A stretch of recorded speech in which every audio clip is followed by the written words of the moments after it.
এসব কি হচ্ছে মিতু? বিয়ে হইতেছে, তোমাকে তো দাওয়াত দেই নাই, বিয়ে খেতে চলে আসছো।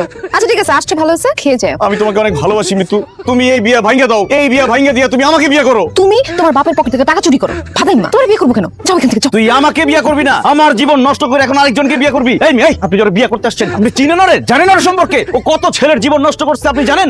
না না, আপনি সব কিছু বিশ্বাস করেন না। ও আমাকে পছন্দ করতো, ওয়ান সাইডেড লাভ। আমি ওকে ভালোবাসি না, তো এর জন্য এসব গ্যাঞ্জাম করতেছে। ভাই আমি মোটেও মিথ্যা কথা বলতেছি না, আমি প্রমাণ হাতে নিয়ে আসছি।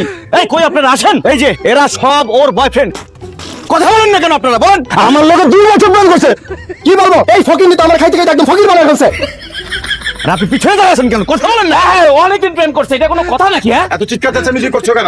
আব্বা চিৎকার চেঁচামেচি করবে না কেন? এই যে ছেলেগুলো দেখতেছেন, এই ছেলেগুলোর সঙ্গে মৃত্যু দিনের পর দিন প্রেম করছে। এখন এই ছেলেগুলো আছে মৃত্যুর বিয়ে বানতে। এসব কি বলছে? সব মিথ্যে কথা। এই ছেলেটা একটা বাটপার। সে ওই যে আমার মেয়েকে প্রেম নিবেদন করছিল, আমার মেয়ে রিফিউজ করে দিয়েছে, এই জন্য সে খেপে গিয়া এসব উল্টাপাল্টা কাজ করতেছে। আমি বাটপার না, বাটপার আপনি আর আপনার মেয়ে। আমরা সবাই এটার প্রতিবাদ করবো। কথা বলেন না কেন? ঠিক ঠিক ঠিক।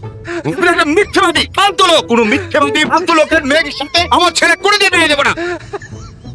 তোমার আমি কি ক্ষতি করছিলাম যে তুমি আমার বিয়েটা ভেঙে দিলে? তুই আমার প্রেমের বাজার খারাপ করছস, আমি তোর প্রেমের বাজার, বিয়ের বাজার দুইটাই খারাপ করলাম। থাক পইরা। বাবা এখন কি হবে? কি করলি তুই? এরকম কেন করলি? বাবা আরেকটা ব্যাকআপ বয়ফ্রেন্ড আছে, ডাক দিব? একদম খবর দিয়ে ফেলাই দেবো।